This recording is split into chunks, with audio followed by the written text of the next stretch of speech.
I'm Jane Wiles. This is Let's Talk Sports. I'm here with Dakota Hamilton, David Watson. How you guys doing today? I'm doing good. How about you? I'm doing great. How are you, David? I'm doing amazing.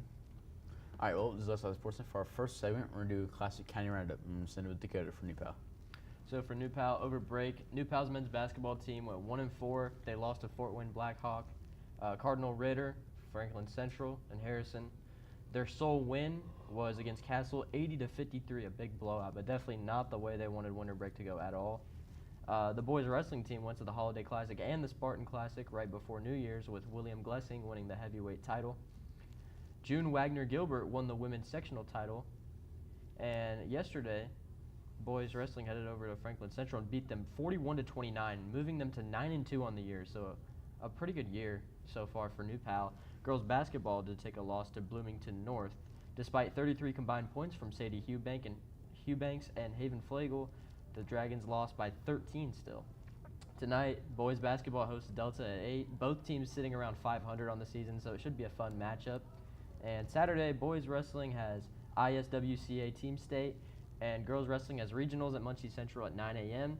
And the swimming and diving team also has a meet at 9. I'm going to send it over to David for Mount Vernon. Yeah, so tomorrow morning, the boys Marauders wrestling team is going to Jennings County High School for their super duel at 9 a.m., but they're also fresh off a dual win against Pendleton Heights. The girls wrestling team is at the regional tomorrow. They will be represented by Jessica Iserloth and Dominica Zarati. The swim and dive team is heading to New Pal tomorrow morning at 9 a.m. And yesterday, girls varsity basketball beat Yorktown 49-43. And finally, the girls basketball team is headed to Warren Central next Thursday on the 15th at 7:30. And lastly, tonight at 7:30, the boys varsity basketball team heads off to the one and only Greenfield Central for the sectional championship rematch, with JV starting at 6 o'clock. To you, Jaden. Thank you, David. Thank you, Dakota. For Greenfield Central, over break, the girls team went 1-1, beating Lebanon and losing to Connorsville. But they bounced back Tuesday night with a dominant win over Perry Meridian, 55-24. And then over break, the boys basketball team went nearly undefeated over break, winning against Rushville, and then they won the Batesville Invite. Their only loss was against Franklin Central. And they're going to look to keep the momentum going tonight at home against Mount Vernon. And if you cannot be there in person, you can be there on radio. WRGF 89.7. Me, Dakota, and David will be there broadcasting that for you. So make sure you listen. And the girls swimming and diving team won the conference, and they're going to look to keep their momentum going, into regionals and state. And then the boys wrestling team traveled to Connorsville for the Spartan Classic and left with 3 place winners in Tristan Lanham, Kanan Shores, and freshman Mason Robinson. And then the girls wrestling team wrestled a conference Saturday, had 4 regional qualifiers, and Keely Allen, who won the sectional, Bella McCullough, who also won the sectional, Katie Rigney, who got second, and Nevaeh Branscombe, who got 4th. Now on to our second segment, which is some NFL playoff prediction. So we'll start off with Dakota. So for me, for the AFC side, I have the Texans beating the Steelers by a good bit because, the Texans just look like the way better team. Steelers barely made the playoffs. Jaguars beat the Bills. They're hot. I think they're going to – it's going to be a close game, but at the end of the day, the Jaguars' offense has looked a lot better recently, so I have the Jags in that matchup. Patriots-Chargers, give me the Patriots. They've looked very good this season. You can bring up strength of schedule, everything like that. But, they've still looked very dominant, and the Chargers kind of just seem like, they're just there. They're a decent team, but I don't think they have the strength to beat the Patriots right now. So that leaves the Broncos and Texans. I have the Broncos, the 1 seed, because, their defenses look so good this season. It's really up to Bo Nix to win them that game. But I think if Bo Nix has a good day, they definitely are going to take that win. So my pick is Denver. And then Jags, Patriots. I have the Jags. But it's going to be a very close game, I think. Jags, once again, they're just on such a streak right now. They look so dominant. This could also be the strength of schedule argument against the Patriots. They haven't really played many great teams. So I think the Jags are, once again, just stronger. That brings me to the AFC Championship with the Jags taking it. And what's going to be another really close game, but I think the Jags, they're going to continue to be on a roll, and, I think it's going to come down to the wire. Probably a low-scoring game, honestly, for both sides. And moving on to the NFC side, I have Panthers-Rams. I feel like the Panthers are just guaranteed to lose unless there's a miracle that happens. Honestly, they barely made the playoffs. I was talking about just going ahead and removing the automatic bid for the winner of the NFC South because they just haven't really really been a great team to come out of there in a while. So I think the Rams just dominate this game and dismantle the Panthers. Niners, Eagles. I still do think this is going to be a good game, a close game, but I have the Niners because the Eagles' offense just doesn't look great this season. The Niners, they've been, of course, against the Seahawks. They kind of fell off a little bit because of some injury problems, but they've looked very good in the past couple weeks. And I got the Niners taking that one. Bears, Packers. Give me the Bears. They're just the better team out of that division. They're probably gonna beat the Packers by a decent bit for me. Now, Seahawks, Niners. We saw this matchup not very long ago. 2 weeks ago, or 1 week ago. Yeah, 1 week ago. And Niners lost, but they didn't have Trent Williams. That was a big difference maker. Brock was pressured every single snap, basically. I think if they have Trent Williams back, then I think they could take this game because, we beat them earlier in the season. I believe Mac Jones was still there during that time. So I think if they have Trent Williams, it's going to still be a close game, but I think Niners take it. Rams, Bears. Rams, they look very dominant on offense. Their passing offense is so good. The Bears kind of, their offense doesn't really look very consistent most of the time. They had a great game against the Niners, but still, they're kind of inconsistent. I think the more consistent offense here will win, and that leaves NFC Championship, a rematch from a couple years ago, Niners-Rams. Rams took it the first time. I'm going to take it again. Rams go into the big game. I don't know. If we have Fred Warner back, I think the Niners could maybe pull it off, but the Rams have looked so dominant this season in most of their games. I think, they're gonna head over there. So, for the big game, I have Jags versus Rams, and this is tough for me, very tough for me, because both these teams, have very big strong points. Jags are obviously the more, they have more heat behind them right now, but I think the Rams are going to do it because the Jags defense kind of stands behind their rush defense, and, we know the Rams, they don't run the ball. It's just Matt Stafford throwing the ball, and I think that's ultimately going to be the difference in this game, is just kind of difference between offensive scheme and defensive scheme, giving the Rams a little bit of an edge. So that's my pick for the big game is the Rams. All right, what about you, David? Yeah, so, I'll start on the NFC side of things. So, obviously, Bears-Packers, if I'm not mistaken, they split their series 1-1, if I'm not wrong. But the Packers these last couple of weeks have seemed to have fallen apart. Obviously, that Bears offense really hasn't been too consistent, but I think it'll be enough with that injured Packers team that the Bears will come out on top there. It's just going to be, I don't think it'll be really close at all. So I got the Bears in that one. And then Eagles-Niners, kind of same thing, though, with Green Bay. I feel like the Eagles' offense has not really shown too much these last couple of weeks. They're not looking too hot going into playoff time. And I know the Niners are fresh off a loss a couple weeks ago or last week, one of the two. But they look more well put together, especially with that offensive line and protecting Brock Purdy. Christian McCaffrey, who was the fantasy champion this year, averaging about 24 fantasy points a game. I think it'll be enough on the Eagles defense for the Niners to move forward past them also. I definitely think it'll be a close game. So I got the 49ers moving on there. And then we got the Panthers and the Rams. The Panthers barely snuck in. Falcons won the game, or lost the game, against the Saints. They won the game, which got them in the playoffs. If they lost, the Buccaneers would have been in instead, which I think would have been a lot better fit for this LA game. But LA, Puka Nacua, Matt Stafford, who just is probably going to win the MVP, had a passing yards leader, had a very solid season. That offense is very well put together under Sean McVay. It's hard to turn them down.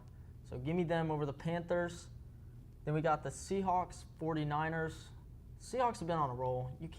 I haven't seen really any team be able to really shut down Jackson Smith and the Jigba.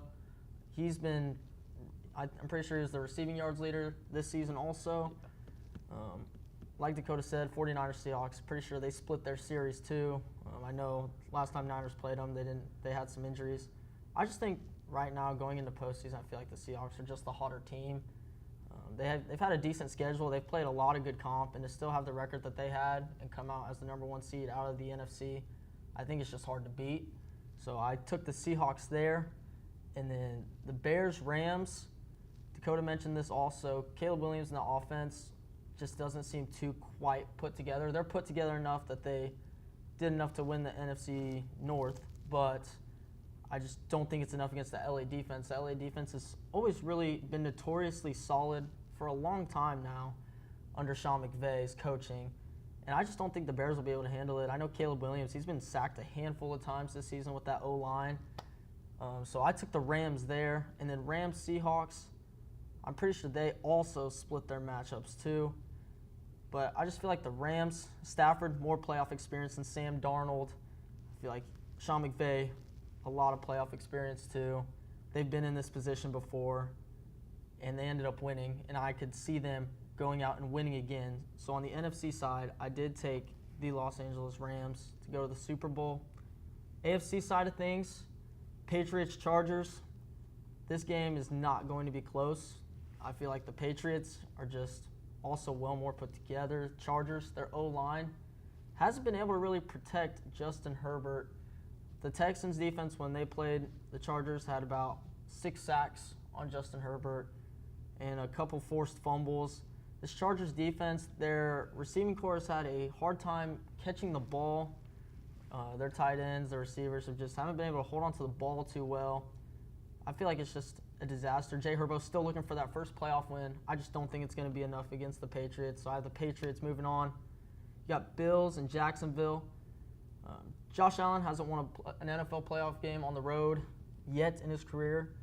But Trevor Lawrence has also had some playoff struggles. But it's hard to shut down an 8-game win streak going into the postseason with that Jacksonville offense, who has played some also very strong competition.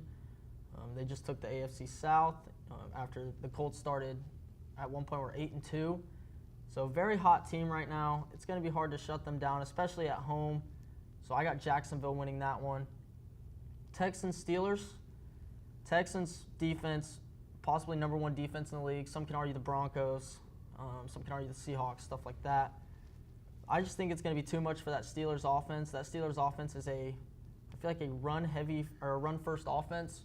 And, Aaron Rodgers, obviously he does have that playoff experience. He's got that OG-ness in the playoffs. But I just don't think it's going to be enough. I think that Texans' young defense is going to be there. It's going to find a way to stop Aaron Rodgers, stop DK Metcalf. I don't think it's going to be enough. So I got the Texans taking that one. Then we got Texans-Broncos. Last time Texans-Broncos met, the Texans were up at halftime. C.J. Stroud got hurt. They had to put in backup Davis Mills. Texans ended up losing that game by 3. The Texans scored 0 points in the second half. I think this could be a completely different turnaround considering this was week 2 or week 3 of the NFL season. I could see the Texans going out there and upsetting the Broncos. I know it's harder to play because it's a whole different atmosphere and stuff like that with elevation and stuff. It's way easier to get injured and stuff like that. But I could see the Texans going out there, possibly causing an upset on Denver. And then the Patriots-Jags.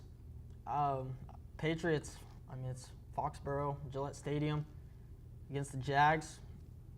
I see the Patriots taking it over Jacksonville. I feel like Trevor Lawrence has to still evolve into his playoff form that he tends to show every year, where he tends to choke the game like he did against the Chargers a few years back. So I feel like the Patriots will just find a way through Drake May, who's also having an MVP season. He'll find a way to come out on top, beat Jacksonville there. And then you got Patriots-Texans here.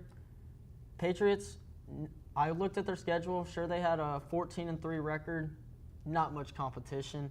They've had their losses were pretty questionable. There were some bad teams that they did blow out, but there were also bad teams that they barely beat by 3 points, 1 point. Same thing can go with the Texans, though. They are on an 8-game win streak, and after this, if they make the AFC Championship, that would be 10 straight games. That's a really hot, solid team. And if C.J. Stroud can really figure out that offense and Nick Caley can make the right calls, I feel like the Texans can honestly end up beating the Patriots in this game It will be a close game, but I feel like the Texans, especially with Kaimi Fairbairn, 44 field goals on the season. That's almost an NFL record right there. I'm pretty sure it tied it. Mr. Biased over Yeah, this here. might be a little bit biased. This is not biased. What do you mean No, a little this bit? is not biased at all. A little bit. Now, I got the Rams-Texans. Last time Rams-Texans met was week 2 of the NFL season. The Rams ended up winning that game by 5, game-winning touchdown. But I feel like the Rams' offense is just more put together than the Texans. The defense, the Texans have a little bit of the upper hand, but Stafford, he's got enough experience that he knows how to beat those good defenses. And that's why I picked the Rams to beat the Texans in the Super Bowl. And You just finally didn't want to be get there. super biased. Finally get back, or I guess their second Super Bowl. That'd be Stafford's second Super Bowl right there. MVP. So, yep, MVP Stafford. What about you, Jaden? Where should I start? AFC or NFC? What are we thinking? Might as well go AFC since I started NFC. Oh, you're right. So, Texans, Steelers. I got the Texans winning that one. I don't think that one will be, super competitive there. And then, Jacksonville Bills, on the road, everyone's been saying that it's Josh Allen's year, but I don't think it is. I think he takes, a tough first-round loss, to Trevor Lawrence, and, T-Law, as, David calls him. And then in Foxborough, Patriots, Chargers. I think it's going to be a very, very close game, a lot closer than they expected. I think, the Chargers have a chance if they can protect Justin Herbert, but I don't see them protecting Justin Herbert super well, even with the Patriots kind of, iffy pass rush defense. So I do have the Patriots squeaking out and win there. And then, what is it? It's a divisional round now? Or not wild card after that? Divisional? Yeah, divisional round. Broncos, Texans. I think this is really difficult to play in Mile High. It's not just like the elevation, right? But like you can't breathe as much, right? The air's really thin. You don't kind of gotta like calibrate. How you're throwing the ball. It's a whole different ball game playing in Mile High. 5,280. It's really difficult to play. And so I do have the Broncos getting a pretty I don't want to say dominant, but assertive win over the Texans there. And then Jaguars, Patriots. I have the Jaguars just decimating the Patriots. I think this is going to be kind of where the Patriots' strength of schedule really comes to show. I mean, they've played a lot of iffy teams, right? A lot of their strength of schedule is very questionable. A lot of the teams they've played and lost to have been top 10 in the NFL draft. So I mean, take that as you will. But I do think the Jaguars do get a nice little win there. And the AFC Championship, Broncos, Jaguars, in Mile High. Mile High Stadium. In Mile High, the lights are bright. I got the Broncos. Like I said, I think elevations it's a big thing there when you can't breathe as much, especially when you're a team like Jacksonville. You play in Florida, right? Really close to the ground, really close to the ocean. Air's a lot thicker. It's a lot easier to breathe down there. So go from Jacksonville all the way to up from down here to up here. It's a challenge, So I do have the Broncos. It's hard to adjust, yeah. It is really hard to adjust, especially like a short time frame, Yeah. Especially so late in the season too. Yeah. These guys have been going at it 20 plus weeks now. 20 plus weeks now, right? Mm-hmm. A lot of games. You only get that one bye week, right? So they play 17 games. The wear and tear is starting to kind of finally show. So I think this is one of the cases where home field advantage is really it's the definition of home field advantage. Yeah. So I do have the Broncos going on to the Super Bowl. And that's the NFC. Rams, Panthers. I think this one has the potential to be closer than people think, but it's not. The Rams are going to get the win. Niners, Eagles. I think the Niners, even with their injuries, right? Trent Williams, Fred Warner, Nick Bosa. The Eagles just haven't really looked like the Eagles this year. They're not even. Did they win their division? Yeah, they did because they are the 3rd seed. First back-to-back division winner in a long time in the NFC East. Barely though, barely. That's true. Barely did it. But they did do it. But I think the Niners, even with Brock Purdy, he can Dougie. I don't see Jalen Hurts doing the Dougie. Yeah, that's true. I've been saying it. All right, bro. With your 49ers wallet. Okay, no. I can't bring it out this time. Oh, wow. But I got the 49ers, picking up a nice little dub there. Packers, Bears. Give me the Packers. What? I do. I think the Bears has been inconsistent, and while the Packers are riddled with injury, I think they squeak this one out here, maybe like 6-3. Very low scoring game. I don't see a lot of scoring here. I don't see it. Neither of these offenses, I think, have been clicking super well. Anyway, You're talking about the team that put up 3 points against 9 in the Vikings? yes, Oh, wow. The one that doesn't have Micah Parsons anymore. yes.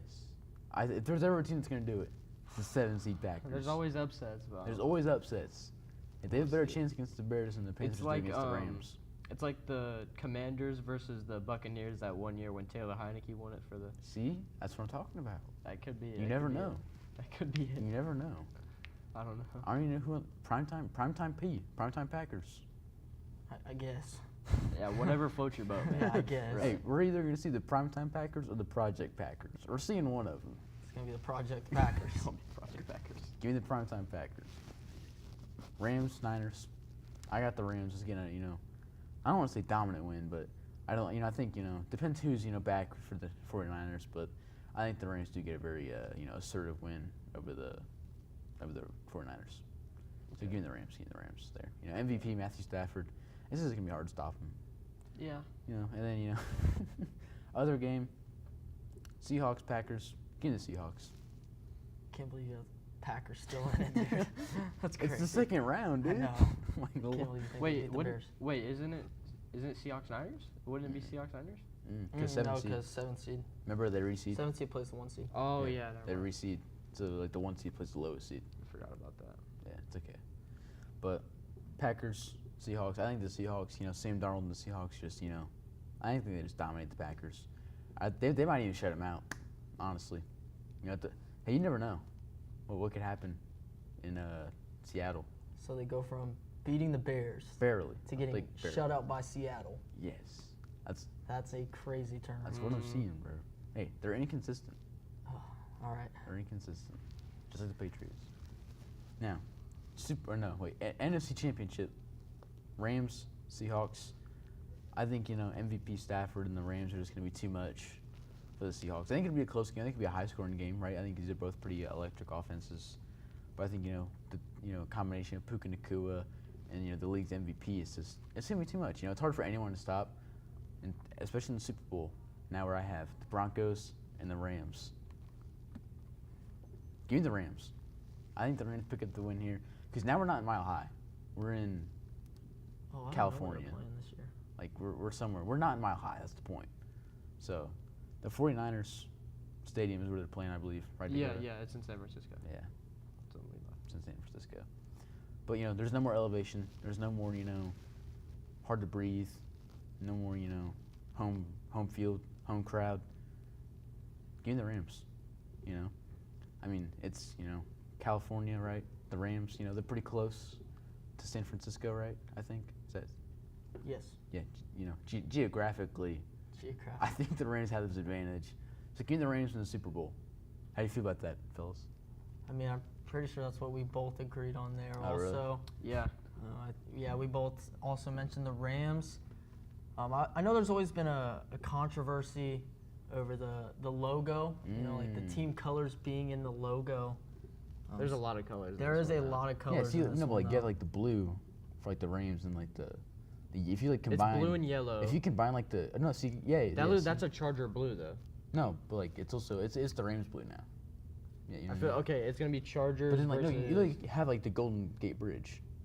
Yeah, but that red is gonna. Just I makes think sense. there's only one red team in the playoffs. According to this logo, it's Chargers Bills.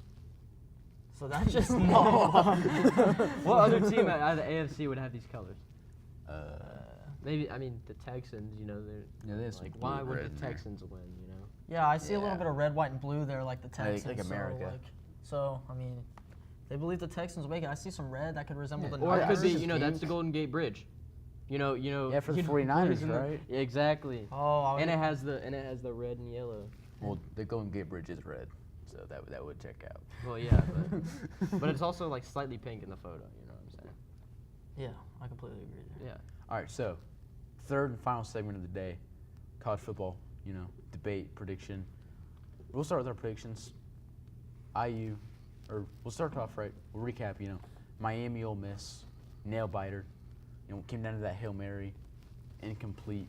Was a questionable call, right? Yeah, it should have been. Yeah. I should have I been. Should have been completely pass agree. interference. So I think Ole Miss, should have had another shot there, but is what it is. Carson Beck of all people. He played good. He played pretty did. good.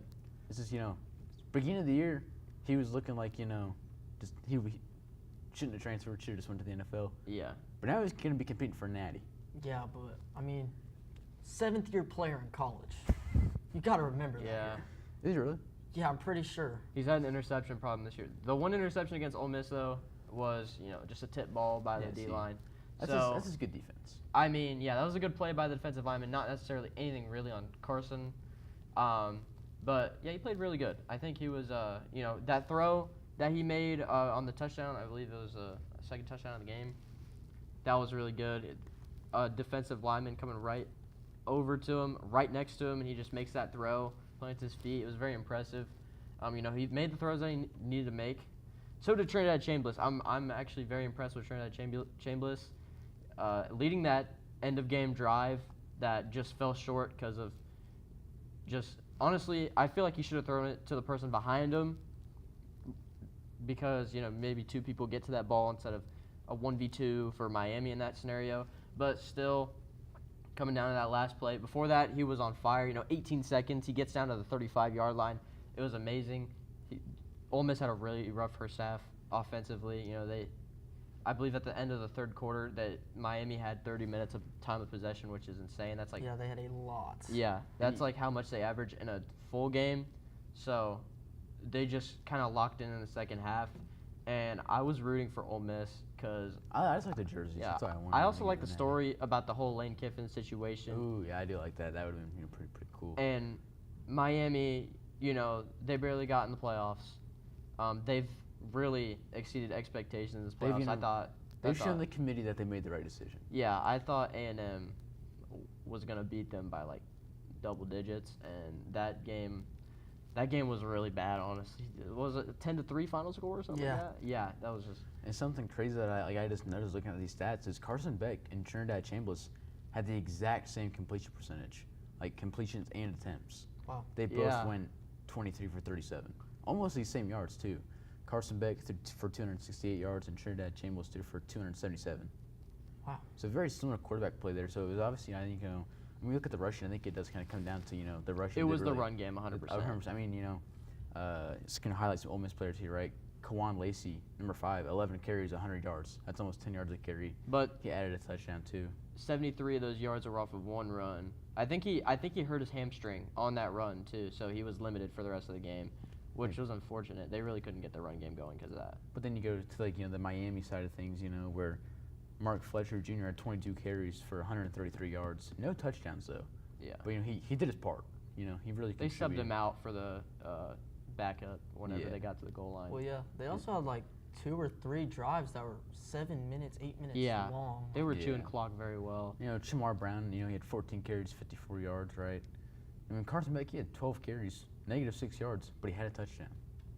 So he did his part. Yeah, he did have that late game touchdown celebrating as he got in the end zone. Yeah, that was pretty crazy. I remember thinking it was game from that point, and then Ole Miss leading that drive, and that was pretty crazy. But yeah, I mean, ultimately the run games did decide this game.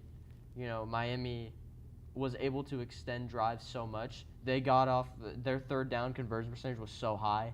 I remember, at one point in the game, it was 3rd and 13. I was like, they're probably still gonna get this. I'm pretty sure they did too. Pretty sure they ran the ball too. Yeah. Top of that. Yeah, and then Ole Miss, they didn't convert on their first 7 third downs, and they converted on 2 in a row late in the game. But ultimately, you've got to convert on 3rd down if you want to win a college football game. For Ole Miss, they did 20% 3rd down percentage, going 2 for 10 on 3rd down. Yeah, they were 0-7. Miami was 11 for 19, and then 2 for 2 on 4th down. And I think the time of possession is also something, because Ole Miss almost won this game with less than 20 minutes of possession time. Yeah. And Miami had 41. Yeah, which but is just I think absurd. My big thing here was that Miami defense had 4 dropped picks yesterday. Yeah, that was crazy. They let every ball fly through their hands, and I think that is what really kept Ole Miss in this game, even though that Miami D-line consistently brought pressure on Chambliss when he was in the pocket. I think at least every drive, he was out of the pocket at least 7 times. Mm-hmm. Yeah, I mean, talking about pressure on the quarterback, Carson Beck he was sacked 4 times yesterday. Wow. I mean, and they also had 74 penalty yards, or Yeah, penalty that yards, was so- the other big thing is the penalties. A lot of undisciplined actions from Miami. They got a guy out because of targeting, an offsides penalty. They had 2 or 3 false starts, just a lot. There was a pass interference call. I mean, they really just looked undisciplined out there, and they still came up with the win. I feel like Miami dominated in every aspect except for the score. Like it was 17-16 at one point, but they had double the possession time. Probably near double the yards of Ole Miss. They just couldn't really finish and cap off drives, and I think that interception really played a big role in that. But also just not being able to, like once they get to that maybe 30-yard line, kind of just starts stalling out. So yeah, I think that was a big thing. The 30-yard Yeah, curse. 30-yard curse. That's from football, yeah. But I think if Miami, if they would have kind of cleaned it up, really, secured the pocket and cleaned the penalties, I think this is not as close of a game, because they did everything right, time of possession, running the ball right, but I think just like little stuff like that, like the penalties and letting your quarterback get sacked, also kind of deteriorated them from a much more dominant win instead of Carson Beck last second walk-in touchdown. Yeah, what's crazy is when I saw Ole Miss playing last night against Miami, obviously they were fresh off that win against Georgia, who, don't get me wrong, is a really good defense. And Ole Miss just looked uncomfortable out there. Yeah. Chambliss looked really uncomfortable. He looked so composed against Georgia. It was crazy to see such a turnaround in just that week. You could tell Miami did their research, watched their tape, because Chambliss was very uncomfortable out there. And like we talked about, Miami has a really good D line, so I think going into the Indiana versus Oregon, right? If Indiana wins that game, that's that Indian offensive line, which is really good, right? In the Rose Bowl, the Indian offensive line got the MVP award. So I think it'd be really interesting to see Indian offensive line versus Miami defensive line. So predictions: Oregon versus Indiana. What do you guys got? Give me Indiana, because I think my philosophy is they were on the road the first time and they still won. Yeah. They dominated that game, even though it was tied at some point. But other than the pick six that happened, that was just just messed up by Mendoza. It would have been 30-13 without that. I think they just have to, even though Oregon makes adjustments, it's hard to beat a team twice. Signetti makes adjustments, a ton of adjustments, and I think that rule isn't really going to count for him, honestly. So I think IU's definitely going to take this one. Yeah, I mean, I don't want to say it, but IU's just looking solid. Signetti, he knows what he's doing. He knows what to do. Yeah. Let's Google. I mean, he really does his research. And Mendoza, I mean, he shows why he's the Heisman. He watches tapes. That's all he does. He makes sure he finds ways to adjust the new defense in the new week. This Indiana team's so well put together. It's kind of hard to shut them down. They've had they had that dominant win against Bama.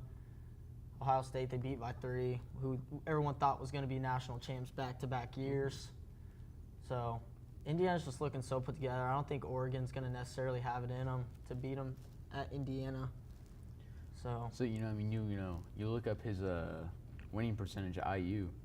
He has a 9.29% winning percentage at IU. He is 25-2 at Who IU. is? Kurt Signetti. Oh, okay. You Google him. Oh, His yeah. winning percentage, he wins. James Madison, he was 52-9. So it's very impressive what he's been able to do with that Indiana University program over there. I think you guys are right. I do think Indiana I think this could be a very dominant win for Indiana. I think this could end up being like the Alabama game where you just kind of turn it off. I think it'll be closer than Alabama. I mean, that game was pretty bad. Was crazy. I mean, that's what was it? 30-point game. 35. Yeah. Yeah, 35-3 or something. I don't really know if 38-3. you can get much worse than that in a playoff game. So I think it'll be closer, but it'll probably still be a decent win for IU. Yeah, I think IU's gonna. I think this is gonna be like a statement win for IU, maybe. Because it's hard to beat a good team twice. But I think if you beat Oregon, it really puts the confidence really on them. Because I feel like IU is a team that doesn't really feel a whole lot of pressure because of Kurt Signetti, right? He had an interview where they asked him, why don't you smile? Why aren't you ever happy? He said, it's not that I'm not happy. It's that if I'm in during a game and I'm kind of thinking of the word, if I'm after every big play I'm hooting and hollering, it throws the guys off. It makes them get comfortable. needs to kind of get complacent, So I think when you kind of you avoid complacency, you win. So Chris Nettie, good coach. So we're saying IU Miami.